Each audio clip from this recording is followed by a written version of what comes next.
Ahoy my lads, let's talk about audio filters.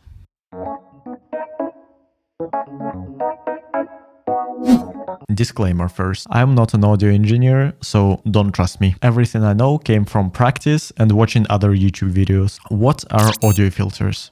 If you're a little bit into photography and you know how Instagram works, then you're pretty much already familiar with the visual filters. You just press one button, increase the blur, increase the saturation or decrease it, depending on what you want to achieve. With audio, it's basically the same. Applying filters is part of the post-processing. And of course, same as with photography, we have different audio filters for different purposes. If you're filming a YouTube video, then I recommend using no filters whatsoever because you can apply them later in your editing program. If you're streaming live, however, then we need to apply those filters to fit better with all of our other audio, like gameplay, music, stuff like that. Let's edit your voice. First of all, let's talk about gain. There are two types of gain, analog and digital. But let's not worry about digital gain too much right now. First of all, we set the analog gain. By regulating the analog gain, you either increase or decrease the current to boost the microphone signal before it enters the digital chain, before it becomes ones and zeros. You can think about analog gain as setting the right exposure settings for your cameras so that the picture is not too bright or too dark. And the way to regulate it is usually if you're using a USB microphone, then there should be a dedicated gain knob, or if you're using an audio interface, then there should be a separate knob as well.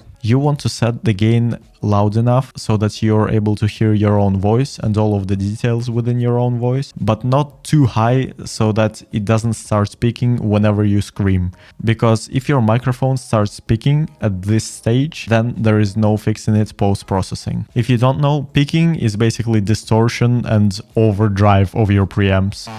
That's a good example. And digital gain is just a multiplication of the sound that's already there. So by increasing the gain digitally, you just raise the floor of loudness, but you don't adjust the sensitivity of the microphone in any way. So if you set your analog gain correctly, you can have the most amount of detail that you can work on in the post-processing. Now that we have converted our analog signal into digital, the first audio filter that you might want to use if your room is too noisy is noise suppression.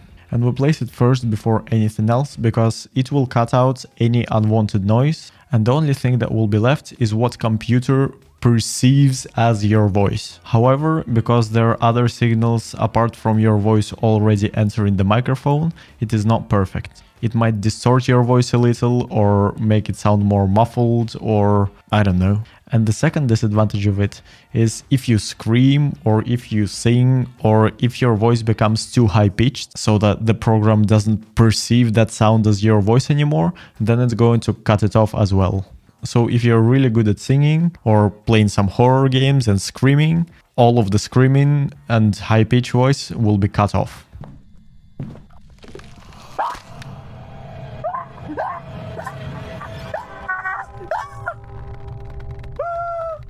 So if you don't have too much background noise, I recommend not putting the noise suppression in. Please subscribe and follow me on my other social media, link in the description. Next step that we're going to make is the noise gate. What is the noise gate? Do you know push to talk button that you use on radio or on Discord? Noise gate is basically a push to talk button activated by volume of the signal. So what it does is it cuts out the signal if the volume is below the open threshold. And whenever the open threshold volume is reached, then it turns it on. And whenever you stop talking and the volume goes below the closed threshold, then the signal gets cut off again. In OBS noise gate, there are also three types of delay. Open delay is basically how long it takes for the volume to reach to the level it is at. Think about it as about a picture becoming visible over time. And this first delay is how quickly it becomes visible. Hold delay is how long the signal keeps going for after the volume is low again. So if you're in the middle of the sentence and you just make pauses in between the words, it will not close immediately. And the close delay is basically the opposite of open, is how quickly it fades away, cutting out the microphone just a little bit more smoothly and naturally. Some of the more advanced noise gates have attenuation setting. What it does is instead of cutting out the noise completely, it just quiets it to like 50% of the volume or however much you set it to.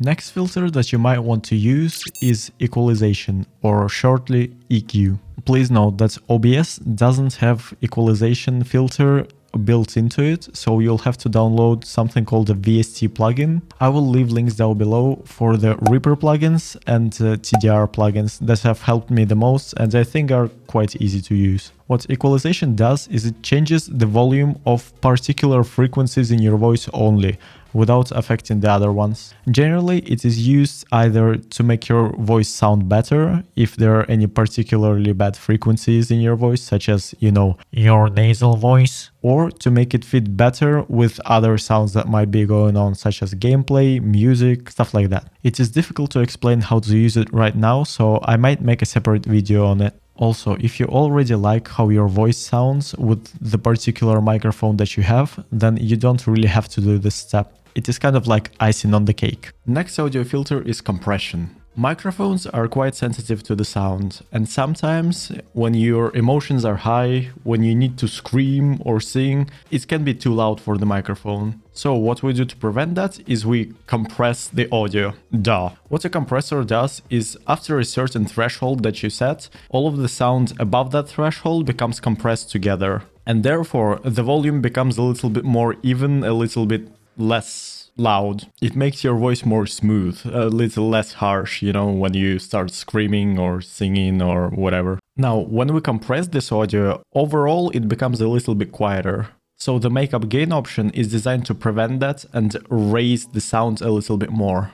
As a result, the quieter sounds in your microphone and the louder sounds are a little bit closer together in volume. However, because of that, your background noise may increase as well. What it is also really good for is if you move a little further away from the microphone, then your volume levels don't really change as much. A good rule of thumb is to set your threshold somewhere in between -15 dB and -25 dB, and the compression ratio from 2.5 up to 4.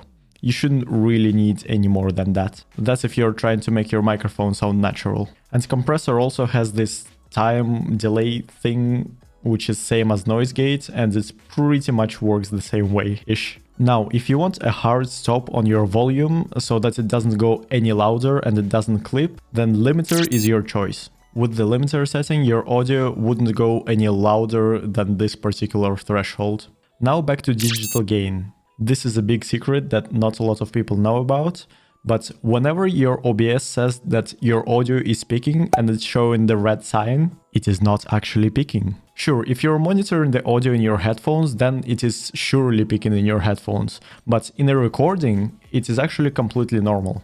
So in the end of your audio chain after limiter, you can just put additional digital gain to boost all of that sound. And because we have all of the filters before that, the general quality of sound will stay the same. The only thing that will change is the volume of your microphone compared to the volume of other sounds, like gameplay or music. Of course, in this case, your audio might be a little bit too loud for your viewers, but if you set the balance correctly, then I believe it's better to be a little bit louder than the average streamer than quieter. Because the viewer can always decrease the volume, but not really increase it, as long as it's not peaking.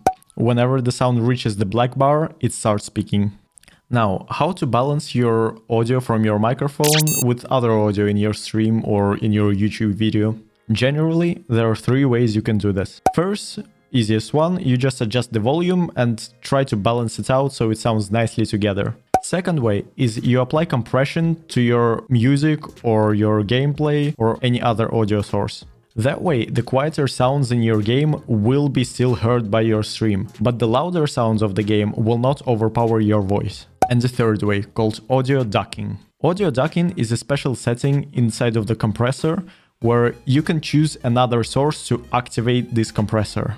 In other words, whenever you start talking through your microphone, your music will start getting quieter, and as soon as you stop talking into the microphone, the music will return to its original level. I personally prefer the first or the second way, depending on the setup that I'm using. Also, if you want to have some cool effects such as voice changer or reverb or any other fun effects, You can download VSC plugins for them for free. You just have to look for them. And that's about it, my lads. If you have any questions or corrections, please leave them down in the comments. I'd really appreciate that. And please tell me what kind of videos you would like to see in the future. I have a Discord server and I also stream on Twitch, so please feel free to join those as well if you would like to talk more personally. Bye bye!